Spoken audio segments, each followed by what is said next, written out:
이 광화문과 서초동 광장의 대립 네. 그리고 정치의 실종 이런 이야기 계속 나오는데 오늘은 청와대에서도 반응이 있었죠? 그렇습니다. 청와대에서도 대통령 메시지가 나왔고 또 국회에서도 국회의장과 야당 대표들이 메시지가 나왔어요. 예.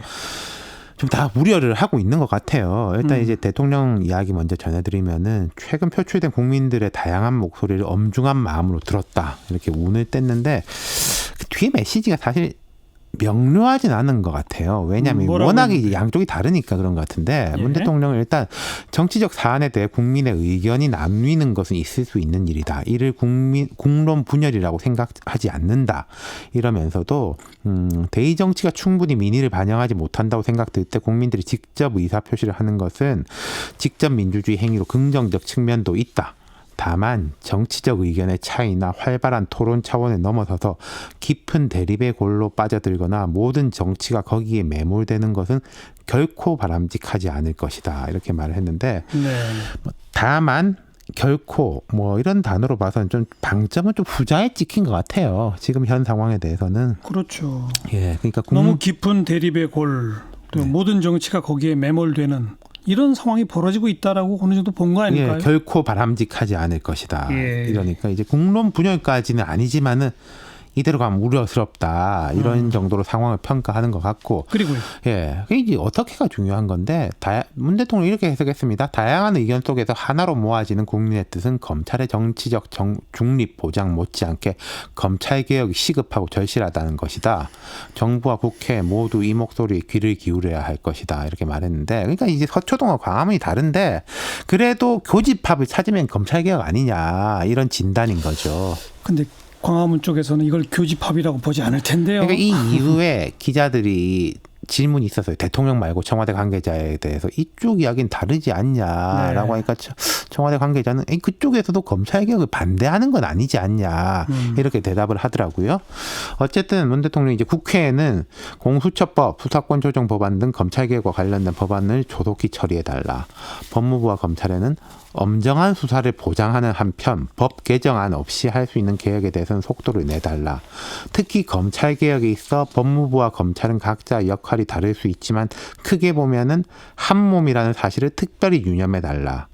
이 부분은 되게 고민하면서 쓴 문장인 것 같아요. 그래도 원칙론적인 이야기고 그렇죠. 그동안 했던 이야기 연장이고. 그렇죠. 예. 지금 광화문하고 서초동 집회 대립 양상인데 공교로운 게 문 대통령하고 물리적 거리는 광화문이 가깝고 정치적 거리는 서초동이 가까운 거 아니겠어요? 예. 오늘 대통령 발언은 말씀하신 대로 이제 전체적으로는 원론 그다음에 검찰개혁 강조로 사실 지난번 발언은 그 검찰의 문제에 대해서 좀 구체적으로 지적하는 게 있었지 않습니까? 예. 그래서 다들 경고로 해석했잖아요. 예. 오늘은 이제 그런 부분은 없었고 그래서 이게 계속 침묵을 지킬 수는 없었겠지만 오늘 정도 메시지로 상황이 정리되기는 쉽지 않을 것 같아요. 뭐 국회는 이랬으면 좋겠고 법무부 검찰은 이렇게 하라는 것도 있는데 막상 청와대는 어떻게 하겠다는 게 잘 안 보이는데 조국 장관 문제가 남아있잖아요. 그렇죠. 그거뿐인데 그건 지금 이제 어쩔 수 없다라는 것이고 청와대 관계자는 기존에 이야기했다. 기존에 이야기했다라는 것은 이 위법한 사실이 드러나지 않으면 이게 간다라는 거지 않습니까?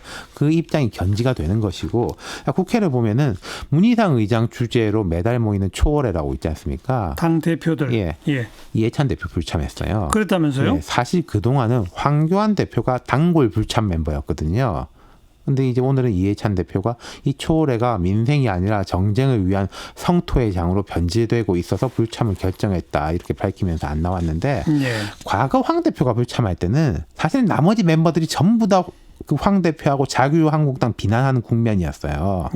만약 오늘 이 대표가 나갔으면은 정의당이 약간 달랐을지 모르겠지만은 나머지 멤버들이 이 대표를 포위하는 형국이었을 겁니다. 그럼 거기서 이제 막 언쟁 벌이느니 안 나가는 게 낫겠다 이렇게 생각했는지도 모르겠어요.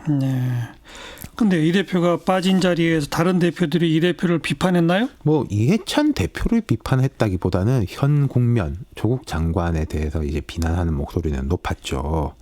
그리고 이제 이 모임에서 이제 정치 협상 회의 이야기가 나왔습니다.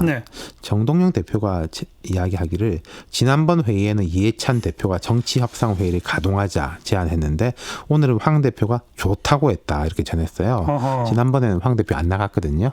그러면 실제로 정치협상회의가 이제 가동이 되는 겁니까? 그게 이 황 대표가 왜 긍정적으로 나섰겠느냐. 다 이유가 있는 거 아니겠습니까? 이 지금 판이 나쁘지 않다 본 것이고, 반면에 이 대표가 오늘 불참한 거는 이제 또 지금 불리하다고 본 것이고, 근데 이 협상회의가 열리면 안 하는 것보다 좋겠지만은 냉정히 말해가지고 이제 뭐 손학규 대표나 정동영 대표의 정치적 지분은 점점 줄어들고 있는 거고. 결국 민주당 자유한국당이죠. 그렇죠. 오늘 리더들이 입을 열긴 했는데 좀 부족하긴 해요. 하지만 또 다른 반응이 있는 게 뭐예요? 일단 그 한국당이 12일 날 집회하기로 했는데 안 하기로 했습니다. 12일 토요일? 그렇죠. 9일 날 그 보수 진영 집회가 있는데 거기 갈 사람은 가고 당의 단독 집회 안 하겠다 이야기했고. 장외 집회 중단. 그렇죠. 네. 서초동 쪽은 물론 이건 민주당하고 직접 관련이 없습니다만은 12일까지만 하고 중단이다.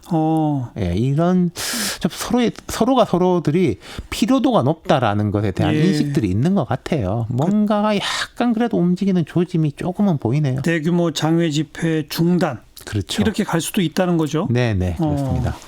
지켜봅시다. 수고하셨어요. 네, 감사합니다. 윤태권 실장이었어요.